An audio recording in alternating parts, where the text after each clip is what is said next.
O que será que faz uma história grudar na nossa mente e não sair mais? Bom, hoje a gente vai fundo no primeiro segredo das grandes narrativas, explorando o que Christopher Vogler, em A Jornada do Escritor, chama de mundo comum. E para começar, nada melhor do que essa frase. Porque olha, o início de uma história tem uma responsabilidade gigante. E tudo, absolutamente tudo, nasce nesse lugar chamado mundo comum. Pensa nisso como o antes numa foto de transformação, sabe? É a vida normal, o dia a dia do herói. O ponto de partida que faz toda a aventura que vem depois ter um peso, um significado real. Ok, então o nosso roteiro hoje é esse. A gente vai quebrar o mundo comum em 5 partes-chave. Desde essa delicadeza do início até entender o que realmente está em jogo para o nosso herói. Vamos lá! A abertura tem que fazer o mágica. Ela precisa fisgar a gente, dar o tom da coisa, apontar para onde a história vai e ainda por cima passar um monte de informação sem deixar a peteca cair. É um baita desafio. E o mais curioso é que o trabalho do roteirista começa muito antes da primeira cena. Existem ferramentas poderosas para já ir criando a atmosfera e preparando quem assiste para o que vem pela frente. Um bom título, por exemplo, já é uma semente. Pega O Poderoso Chefão. O nome já evoca poder, família e, como a própria imagem clássica sugere, a ideia de manipulação, de um mestre de marionetes. Isso já prepara todo o terreno para os temas do filme.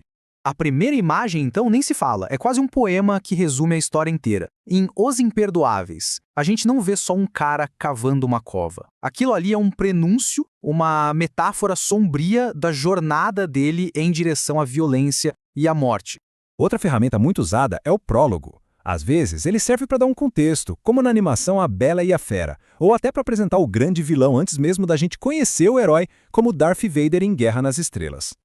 Então, basicamente, existem esses dois caminhos. Ou o autor prepara o palco com um prólogo, ou ele já nos joga direto na vida comum do herói, sem aviso prévio.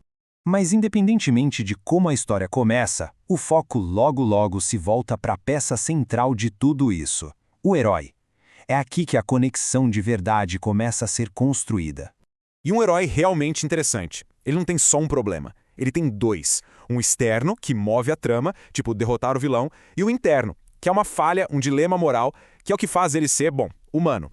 E aí vem uma pergunta de $1 milhão, né? Como é que se cria essa identificação? O que faz a gente se enxergar naquele personagem? O Voller diz que o segredo está em tocar em coisas que todo mundo sente, necessidades universais, como querer ser aceito, sabe? Ou então mostrar que o herói é incompleto. Pensa no Harry Potter, um órfão que sonha em ter uma família. Pronto, essa falta já conecta a gente a ele na hora. E a primeira ação do herói? Nossa, isso é crucial. Tem que ser um resumo da personalidade dele.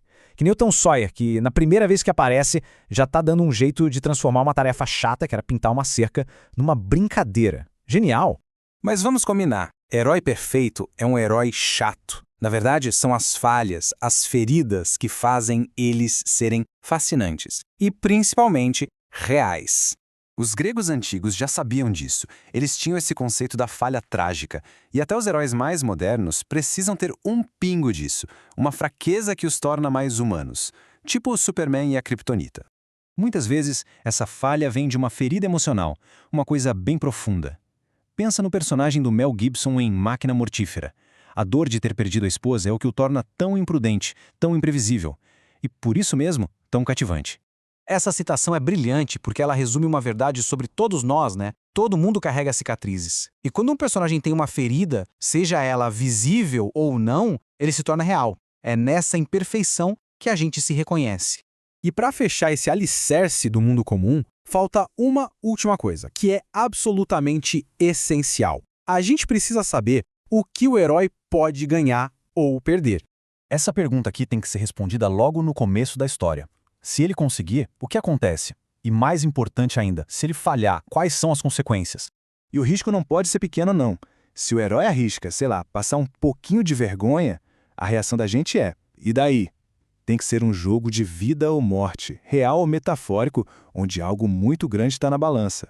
Então, no fim das contas, o mundo comum é muito mais do que só o comecinho da história. Ele é o contraste que faz a aventura brilhar. É o lugar onde as pistas do futuro são plantadas. E, acima de tudo, é a base emocional para toda a jornada de transformação do herói. E para terminar, fica essa reflexão. Para e pensa no seu herói favorito, de qualquer história. Qual é a grande ferida dele? Pode reparar, é quase sempre nessa imperfeição, nessa cicatriz, que mora a verdadeira magia do personagem.